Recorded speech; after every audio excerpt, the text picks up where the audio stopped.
Hello everyone, and welcome back to our channel. Listen closely for a second. Tick-tock, tick-tock. Do you hear that? Now, imagine the sound of someone typing on a computer keyboard. Click, click, click. But then, almost immediately, they stop. Backspace, backspace, backspace. They delete everything they just wrote. They stare at the blank screen, take a deep breath, and start over. And then, a few minutes later, they delete it all again. Does this sound familiar to you? Let me ask you a very common question. Imagine you are sitting in a professional job interview. The manager looks at you across the table and asks, "What is your biggest weakness?" What do you say? If you are like millions of other people around the world, you probably smile slightly and give a very proud answer. Well, my biggest weakness is that I am a perfectionist. We say this because we do not actually believe it is a weakness. We think it is a secret superpower. We believe that being a perfectionist means we have incredibly high standards. We think it shows that we care deeply about our work, that we pay attention to the smallest details, and that we will never accept anything less than absolute excellence. Society tells us that perfection is the ultimate goal. From a very young age, we are taught to aim for the perfect score on a school test, the perfect body, the perfect relationship, and the perfect career. Because of this, we wear our perfectionism like a shiny badge of honor. But today, we need to have a very honest and perhaps uncomfortable conversation. We need to expose a comforting lie that you might be telling yourself. Perfectionism is not a superpower. It is not a badge of honor. And it definitely does not mean you simply have high standards. In reality, perfectionism is a beautifully disguised trap. The famous writer Elizabeth Gilbert once shared a very powerful thought. Perfectionism is just procrastination wearing a tuxedo. It looks elegant and professional on the outside, but underneath, it is just a clever way to avoid doing the real work. When you demand perfection from yourself, you are not actually trying to create something great. Instead, you are building an impossible wall between yourself and your goals. You are creating a standard so unnaturally high that you can never reach it. Think about how exhausting this is. You spend hours, days, or even months fixing tiny details that nobody else will ever notice. You feel a constant, heavy anxiety in your chest. Because nothing you do ever feels good enough. And because it never feels good enough, you never finish your projects. You never share your art. You never start that new business. And you never speak up in a second language because you are terrified of making a small grammar mistake. Today, we are going to uncover the hidden psychology behind this beautiful trap. We will explore why trying to be completely flawless is actually destroying your true potential. We will listen to a story about how perfect can become a lonely prison. And most importantly, we will discover how letting go of perfection is the only real way to move your life forward. Part 1. The Story of Elena, the masterpiece nobody saw. To truly understand the heavy cost of perfectionism, let me tell you the story of a young woman named Elena. Elena is incredibly talented. Ever since she was a little girl, she has loved photography. She has a special gift for capturing beautiful moments. The way the golden sunlight hits the leaves in the afternoon, or the honest emotion on a stranger's face. Her dream is to start a photography blog, share her unique art with the world, and build a career as a professional artist. One weekend, Elena travels to the mountains and takes hundreds of stunning photos. When she returns home, she feels a rush of excitement. She chooses the best picture and opens her editing software. She wants it to be absolutely flawless before she shows it to anyone. She adjusts the brightness. She changes the contrast. She zooms in closely to fix a tiny shadow in the corner. 2 hours pass. She looks at the photo and thinks, "The lighting is still not perfect. It looks a little She spends another hour carefully changing the colors. Then, the quiet voice of self-doubt enters her mind. Maybe the angle is wrong. Maybe people will look at this and think, I am just an amateur. I cannot post this until it is a true masterpiece. By the end of the night, Elena is completely exhausted. Her eyes hurt. She saves the photo in a hidden folder on her computer and tells herself she will fix it tomorrow. But tomorrow becomes next week. Next week becomes next month. Every time she opens the photo, she only sees its tiny flaws. She never posts it. This same pattern repeats itself for an entire year. Elena takes beautiful pictures. She spends weeks obsessing over small details. She feels deeply anxious and eventually hides the photos away. Today, her computer's hard drive is completely full. It is a digital graveyard of projects that are 99% finished. Nobody has ever seen them. Meanwhile, Elena has a friend named Mark. Mark also loves photography, but his skills are only average. His photos are sometimes a little blurry, and his lighting is definitely not perfect. But Mark has a different rule for himself. He posts one photo every single day, no matter what. People start to notice Mark. Sometimes they leave comments with helpful advice. He learns from his mistakes, and over the year, his photography slowly improves. He builds a large, supportive audience. He is actually living the dream. Elena watches Mark's success and feels a deep, quiet sadness in her heart. She knows she is a much better photographer than he is, but in that moment, she realizes a very painful truth. Her high standards have become a lonely prison. Her masterpieces are completely invisible. Because Elena refused to share anything that wasn't flawless, she shared nothing at all. Her perfectionism did not make her a great artist. It only kept her hidden from the world. Part 2. The Psychology of Perfect. Why do we do this to ourselves? Why does Elena, and why do so many of us, demand such impossible perfection? We like to tell ourselves that it is because we care deeply about quality. We think we are just protecting our personal brand or our professional reputation. But if we look closely at the hidden mechanisms of human psychology, we will find a very different and much darker truth. Deep down, perfectionism is not about quality. It is about fear, and it is about control. Let's explain this in simple terms. Your brain has one primary job: to keep you safe from pain. Hundreds of thousands of years ago, pain meant being chased by a wild animal. Today, pain usually means social rejection, failure, or public embarrassment.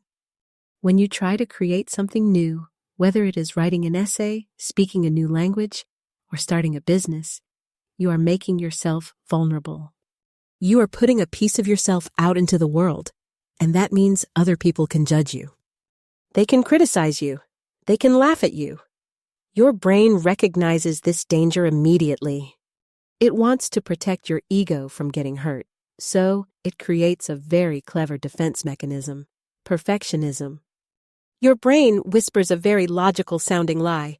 If you make this completely perfect, nobody will be able to criticize it. If it is flawless, you cannot fail. So, you start chasing perfection to protect yourself. But here is the trick your brain plays on you. If you never finish a project because it is not perfect yet, nobody can ever judge it. If you keep the photos hidden on your hard drive, nobody can ever say they are bad. Perfectionism is the ultimate hiding place. It gives you an excuse to never finish, which guarantees you will never be criticized. The sad reality is that perfect does not actually exist. It is a complete illusion. Think of perfection like the horizon you see when you stand on a beach. You can see the line where the ocean meets the sky. But if you get on a boat and sail toward it, the horizon always moves further away. You can never reach it. When you chase perfection, you are chasing a moving target. Every time you improve your skills, your definition of perfect changes. The closer you get to it, the further away it seems. Chasing this illusion is a guaranteed recipe for chronic anxiety, creative block, and absolute paralysis. You stop living your life, and instead, you spend your days safely hiding behind the excuse of high standards. Part 3. The Mindset Shift: Quantity versus Quality. If perfectionism is an illusion that keeps us stuck, how do we break free from it? The answer requires a complete shift in your mindset. You have to stop believing that greatness comes from careful, flawless planning. The reality is that the greatest artists, the most successful business people, and the most fluent language learners did not start with perfect creations. They started with messy, ugly, and imperfect drafts. To prove this, let me share a famous story about a fascinating psychological experiment. A university pottery teacher walked into his classroom on the first day of the semester and divided his students into two groups. He looked at Group A, sitting on the left side of the room, and said, "You are the quality group. For the entire semester, you only need to make one single clay pot, but your grade will depend entirely on how perfect that one pot is." Then, he looked at Group B, sitting on the right side of the room, and said, "You are the quantity group. Your grade will depend only on the weight of the pots you make. If you bring me 50 pounds of pots, you get an A. If you bring me 40 pounds, you get a B. I do not care what they look like, just make as many as you can." The students went to work. For the next few months, Group A sat around a table, theorizing about perfection. They planned, they sketched, and they debated the exact right way to shape the clay. They were terrified of making a mistake on their one important pot. Group B, however, just started throwing clay. They worked quickly. They made ugly pots, crooked pots, and pots that fell apart. But with every mistake they made, they learned something new about how to handle the clay. Their hands got stronger. Their techniques naturally improved. At the end of the semester, the teacher looked at all the pots. A surprising truth was revealed. Every single one of the most beautiful, creative, and high-quality pots came from Group B, the group that was only graded on quantity. While Group A was paralyzed by their desire for perfection, Group B was busy practicing, failing, and growing. This experiment reveals the golden rule of progress. Done is better than perfect. You cannot edit a blank page. You cannot improve a photo that you never took. You cannot correct your English pronunciation if you refuse to speak. Quality does not come from waiting for the perfect moment. It comes from producing a massive quantity of imperfect work. Part 4. 3 gentle steps to escape the perfection trap. Understanding this concept is powerful, but your brain is still going to fight you. When you sit down to work tomorrow, that familiar anxiety will return. You will still feel the strong urge to edit, correct, and hide. To break this deeply rooted habit, you need actionable strategies. Here are 3 gentle, effective steps you can take today to escape the perfection trap. Step 1. Set a drop-dead deadline. Perfectionism expands to fill the time you give it. If you give yourself a week to write a simple email, you will spend a week worrying about every single word.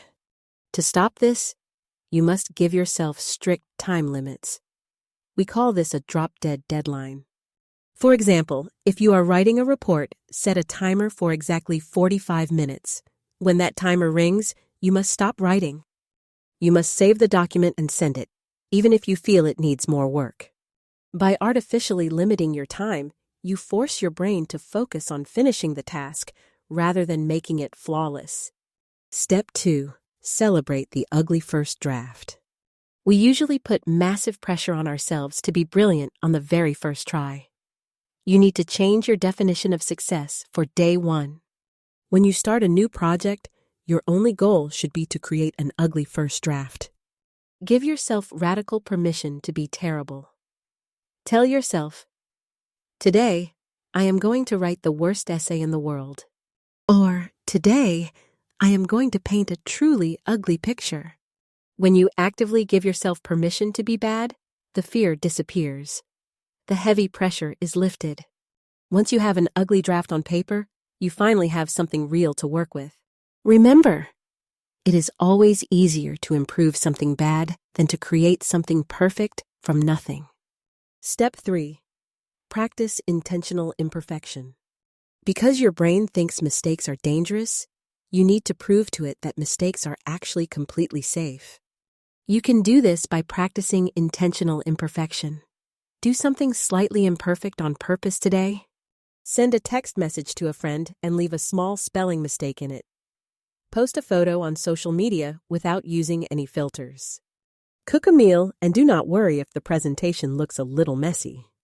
By making small, intentional mistakes, you expose your brain to the reality that the world does not end when you are flawed. Nobody points and laughs. The sky does not fall. You teach your nervous system that it is safe to be a normal, imperfect human being. As we come to the end of our journey today, take a deep breath and let go of the heavy expectations you have been carrying on your shoulders. For years, you have been trying to live up to an impossible standard. You have been polishing your ideas in the dark, waiting for the exact right moment to show them to the world. But you now know the truth. You know that perfectionism is not a sign of high standards. It is a shield you use to protect yourself from the fear of failure. You know the story of Elena, whose beautiful art remained invisible because she was trapped in her own mind.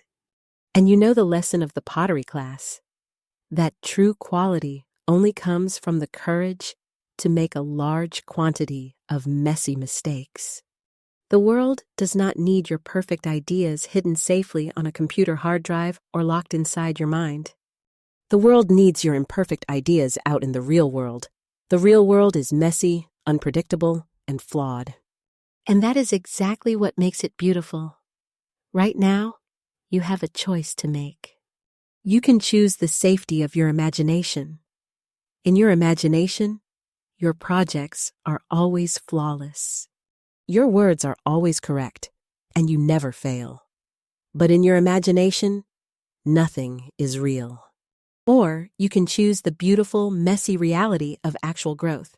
You can choose to step into the light, make mistakes, learn from them, and move forward. Before you leave our channel today, I want to give you a challenge.